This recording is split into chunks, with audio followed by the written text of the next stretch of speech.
What is our place in the Milky Way, and our place in the universe? As stated by Aristotle and Ptolemaeus in the Ptolemaic Aristotelic notion of the universe, this model held that Earth is at the center of the world and that all other celestial bodies circle around it. This belief was widely held in ancient times, and many people today share this viewpoint. Is this, however, actually the case? Let's attempt to travel through space and time in the cosmos to try to find the answer to this question. We will begin our journey on our planet and eventually get to the universe's furthest reaches.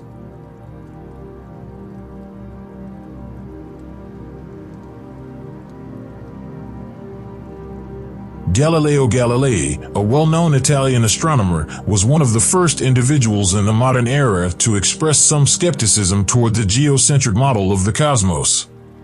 Through the use of telescopic observations, he was able to show that the Sun, rather than the planets and the Sun, serve as the center of the universe's rotation. In addition, he found that Jupiter is the massive planet's moon's center of rotation through observation of Jupiter. Galileo realized that the Sun, not the Earth, was at the core of the solar system. The Sun, 8 planets, and many sorts of small celestial bodies, including comets, asteroids, and dwarf planets, make up the solar system. The Earth is, perhaps, the planet closest to our Sun, but it is not at the center of the solar system. Actually, it isn't, as Earth is only the 3rd planet from the Sun. Mercury is the planet that is closest to our star, followed by Venus and Earth.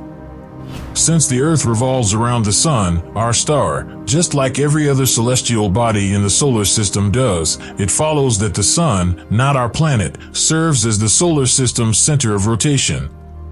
The astronomical unit, abbreviated AU, is a unit used to measure distances inside the solar system.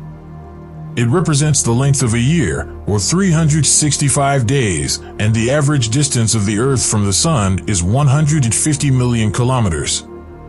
We discuss average distance because the Earth's orbit around the Sun is elliptical and not circular. There will be an aphelion, the point of the Earth's orbit that is furthest from the Sun, and a perihelion, the point of the Earth's orbit that is closest to the Sun. In particular, we can say that the average distance between the Earth and the Sun is equivalent to about 8 light minutes.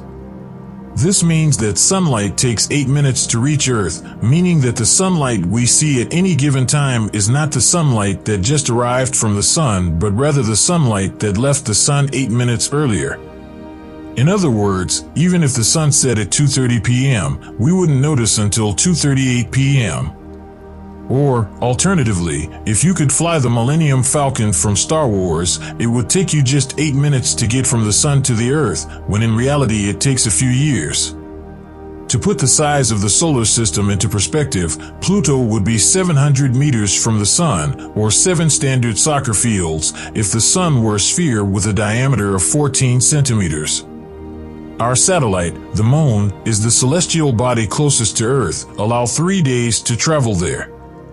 The Apollo astronauts needed the same amount of time to travel the almost 400,000 kilometers between the Moon and Earth. It would only take less than 2 seconds to reach the Moon, though, if you possessed the Star Trek Enterprise and were traveling at maximum curvature. Let's now start to journey towards the outer solar system. We would encounter the asteroid's main belt at a distance of 2 to 3 Australian dollars from the Sun, between the orbits of Mars and Jupiter. Small, stony things called asteroids range in size from a few kilometers to several hundred kilometers. Only telescopes can see them since they are too small to be seen with the naked eye. In a few years, a regular spacecraft or probe could travel to asteroids. It would take roughly 10 years to fly by Pluto, one of the solar system's outermost bodies. Think about it. If you were on Pluto's surface and looked at Earth, all you would see is a pale blue dot. That is the identical image that the Voyager 1 NASA spacecraft took in 1990 as it left Neptune behind. There is nothing but the black, largely unlit universe surrounding Earth.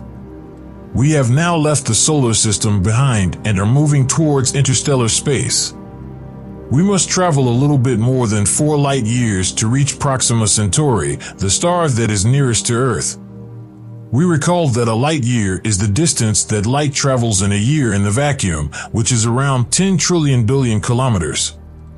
Since it would take the Millennium Falcon more than 4 years to travel at light speed to get to Proxima Centauri, distances start to get significant. The Sun, too? Well, so the solar system's center is there, but is the Milky Way's center there as well? You will find it if you keep moving forward in your stunning spacecraft. Yet because it's such a long journey, patience will be required. Our galaxy, the Milky Way, is a vast collection of stars held together by gravity. It is shaped like a flattened disk with a brilliant core at its center, where the star density is quite high, and spiral arms encircling it. A spheroidal ring surrounds the core and extends beyond the galactic planet. To gauge the size of our galaxy at this time, it could be helpful to introduce the parsec, which is 326 light years. Hence, the Milky Way has a diameter of around 30,000 parsec, or 100,000 light years. Therefore, even if we were to board the Millennium Falcon once more and attempt to travel across the Milky Way from one side to the other at the fastest possible rate, it would still take us 100,000 years to complete the journey. To put it another way, if you were to send a WhatsApp message to friends on the other side of the galaxy to decide what to do this weekend, it would take approximately 100,000 years for the message to arrive. Using the previous analogy, where the Sun is depicted as a sphere with a 14 centimeters diameter, our Milky Way would have a diameter of 100 million kilometers, or the equivalent of 2,497 complete rotations of the Earth around its equator. The galactic halo has a diameter of around 30 kiloparsec and is made up of old stars, or stars that are twice as old as the Sun. Younger stars, like the Sun, are instead found in the spiral arms of the Milky Way, in the arm of Orion, a secondary arm of the galaxy situated between the arms of Perseus and Sagittarius. Only one of the estimated 200 billion stars in the galaxy is our star, the Sun. In fact, the word galaxy comes from the Greek word galaxias, which means the way of milk, and refers to an old Greek myth in which the Milky Way is nothing more than the milk that the goddess Hera spewed out of her breast while nursing the infant Hercules.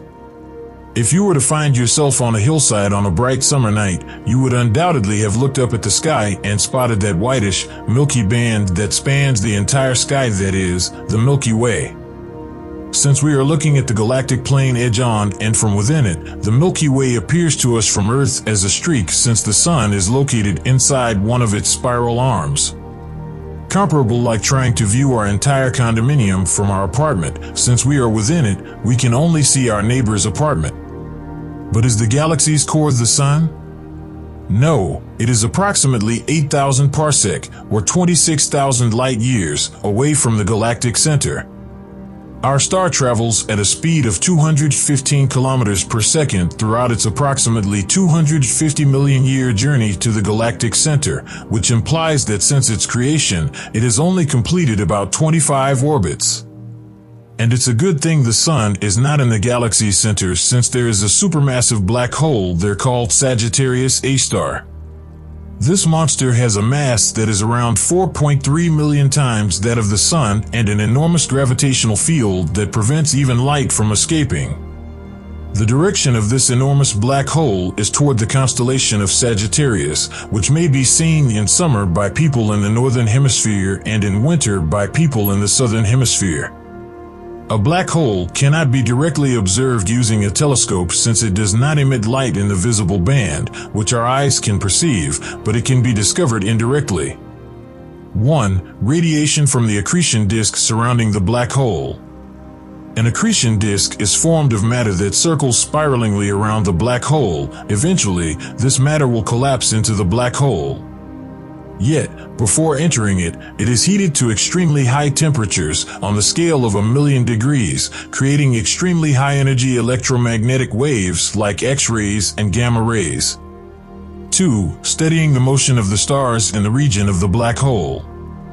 It was discovered that they appeared to rotate around nothing, suggesting that there was ostensibly no visible celestial body in that region. This observation was made in relation to the study of the orbits of the stars closest to the black hole. Over the course of many years, studies carried out by research teams led by astrophysicists Andrea Ghez and Reinhard Genzel, who shared the 2020 Nobel Prize in Physics with Roger Penrose, have demonstrated the existence of a celestial compact body at the center of our galaxy, precisely where the black hole Sagittarius A* is situated. And what about the Milky Way?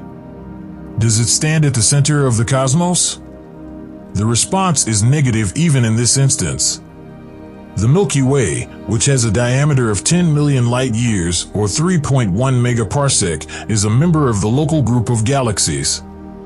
We should keep in mind that 1 megaparsec is equal to 1 million parsecs, and that 1 parsec is 3.26 light-years. More than 70 galaxies, most of them tiny, are part of the local group. The Milky Way and the Andromeda Galaxy M31 contain the local group's center of mass. Moreover, the local group is a member of the local supercluster, which has a diameter of roughly 110 million light-years, together with the galaxies of the Eridanus cluster, Fornax cluster, and Virgo cluster. It is estimated that there are 200 billion galaxies in our universe, each with 200 billion stars. Do you realize that we have only thoroughly studied a relatively small portion of the universe to date using satellites, space probes, and telescopes? In conclusion, our planet Earth is simply a little planet orbiting a tiny star in the perihelion of a spiral galaxy that is similar to many others. It is not in the center of the galaxy or the universe. It is simply a speck of dust suspended in a sunbeam, according to Carl Sagan.